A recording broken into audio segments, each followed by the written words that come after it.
सभी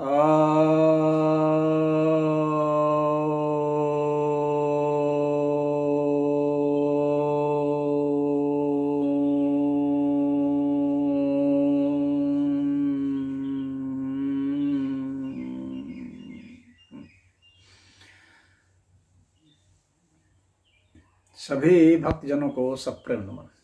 भक्तों, आज आपकी जिज्ञासा का समाधान लेकर आया हूँ। एक जिज्ञासा आई है कि नागा साधु को ठंड क्यों नहीं लगती। ऐसा नहीं है कि ठंड नहीं लगती, यह एक गलत कॉन्सेप्शन है। ठंड तो भाई लगती है। जब त्वचा है तो ठंड की जो है वो लगने की संवेदना बनी हुई है। ठंड गर्मी तो लगेगी ही लगेगी, अन्यथा ये शरीर नष्ट हो जाएगा। तो ठंड तो लगती है। हाँ, सामान्य आदमी से कम ठंड लगती है, ये कहा जा सकता है।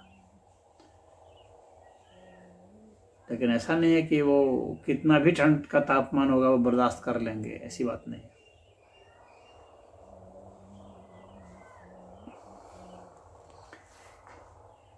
तो सामान्यतः जो है वह मतलब कि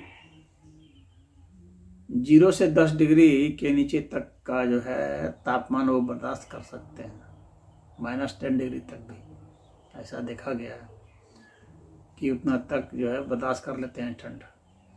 तो ऐसा वो कैसे कर पाते हैं? तो देखिए, एक तो है कि मनुष्य जो है वातावरण से एक्लेमेटाइज्ड हो जाता है और तो उससे बर्दाश्त करने की क्षमता उसमें बढ़ जाती है। जो लगातार ठंड वातावरण में रहेगा तो उसमें वह शक्ति बढ़ जाती है। दूसरी बात है कि वे आप देखेंगे कि नंगा तो रहते हैं लेकिन भभूत जरूर लगाते हैं। तो जो भभूत होता है, भस्म होता है, तो भस्म काफ़ी गर्म होता है अपने आप में ही, और भस्म की कई परतें शरीर में चढ़ा लेते हैं। चेहरे पर भी भस्म लगा लेते हैं, सिर पर, पीठ पर, हर शरीर का वह जो है तो वो कई तह लगा देते हैं। चर्बी पोतते जाते हैं, घी पोतते जाते हैं और उसके ऊपर जो है भस्म लगाते चले जाते हैं। तो वह जो है शरीर को काफ़ी गर्म रखता है। उसके बाद जो है आप ऐसे गर्म बहुत सारी जड़ी बूटियाँ होती हैं जो काफ़ी गर्मी देती हैं, जैसे सलाजीत है तो उनके पास वो होता है। जैसे मदार का जो भस्म है, आग का भस्म जो है वो काफ़ी गर्मी देता है। जैसे आपको जक्कुम का भस्म जो है वो काफ़ी गर्मी देता है। उस भस्म को खाया भी जाता है। तो भस्म को खाया भी जाता है, हाथ पोता भी जाता है। जैसे कि आपको तांबे का भस्म है, लोहे का भस्म है, तो सोना है, सोना का पानी अगर आप पिएंगे तो बहुत गर्मी देता है। बहुत साधारण से ठंडे में भी जो आपको लगेगा कि कोई कपड़ा पहनने की जरूरत महसूस नहीं होगी, इतनी गर्मी होती है। उसके बाद फिर जो है जो आसव है, जो आसव बनाया जाता है आयुर्वेद में, तो उस आसव को पिया जाता है तो वह भी काफ़ी गर्मी देती है। कि जड़ी बूटियों से मिला करके उसको आसव बनाया जाता है या अरिष्ट बनाया जाता है। तो आसव और अरिष्ट पीने से बहुत शरीर में गर्मी आती है, तो आसव और अरिष्ट भी पीते हैं।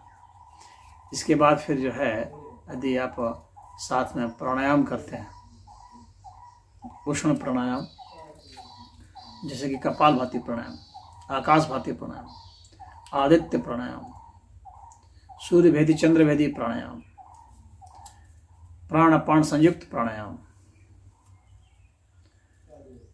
तो ये जो हैं गर्मी देते हैं। उसी तरह से अगर और भी योग की क्रियाएं हैं, सूर्य नमस्कार भी जो है शरीर को गर्म रखता है। तो योगी सब जितने होते हैं नागा साधु सब योग करते हैं। तो योग के द्वारा, व्यायाम के द्वारा वे जो है लड़ने में भी पारंगत होते हैं। तो युद्ध के लिए जो अभ्यास किया जाता है उससे भी बहुत गर्मी निकलती है।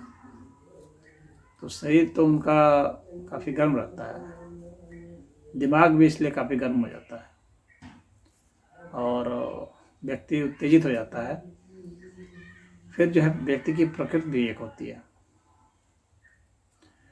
तो जिसकी उस तरह की प्रकृति होती है, यानी जो मेष राशि में जन्मता है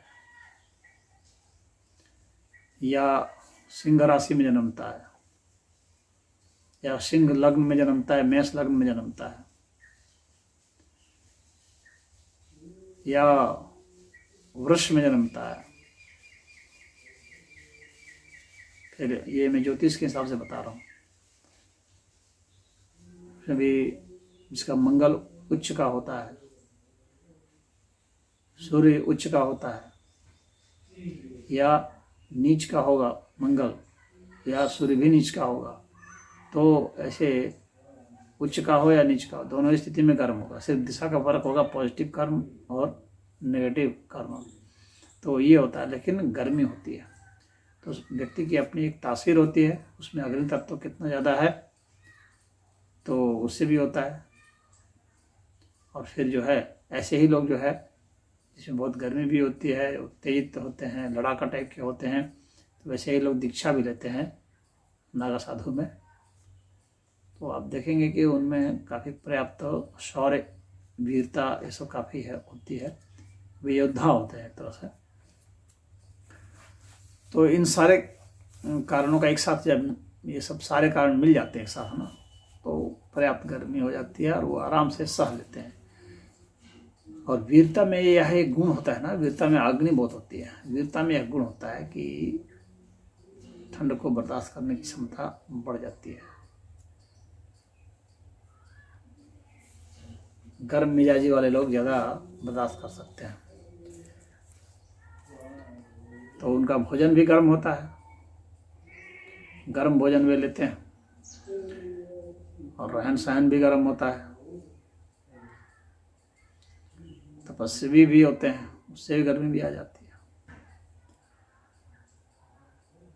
वो जो मंत्र का जाप करते हैं तो शक्तिशाली मंत्र का जाप करते हैं और प्राणायाम के साथ करते हैं और उष्णता के साथ करते हैं, यानी काफ़ी तीक्ष्ण गति से सांस छोड़ते हुए जाप करते हैं, प्राणायाम करते हैं। भस्त्रिका प्राणायाम जैसे है, तो उसको करने से भी गर्मी आती है। तो जैसे ये सब प्राणायाम वगैरह जो मैंने बताया आपको, तो ये सब वे करते हैं तो उससे गर्मी आ जाती है। और ऐसे गर्म औषधियों का भी सेवन करते हैं। और फिर आप देखेंगे कि वे जो है वो गांजा वगैरह भी खूब पीते हैं। उससे क्या है कि मन भी जो है कुछ भूला भूला रहता है, तो पता नहीं चलता है। और आश्रय भी लेते हैं तो उतना माइंड जो है उसको उतना फील नहीं हो पाता है। और बाकी जो है उनकी तपस्या का परिणाम है और उनकी श्रद्धा भक्ति का भी परिणाम है। तो इन सारे कारणों को मिला देने के कारण भी शैव होते हैं, शिव के भक्त होते हैं। शिव जो है ये माना जाता है कि हिमालय पर ही रहते थे, कैलाश पर रहते थे, जहाँ तापमान बहुत लो होता है, तो वहाँ तपस्या करते हैं। तो उनके जो भक्त हैं वे भी तो वहीं रहेंगे, तो वे भी वहाँ रहते हैं और वहाँ तपस्या करते हैं। तो वह श्रद्धा भक्ति के कारण भी ये सब सारे मिल करके उनको ये सब ठंड जो सामान्य आदमी को सताती है वह उनको नहीं सताती। हरि ओम।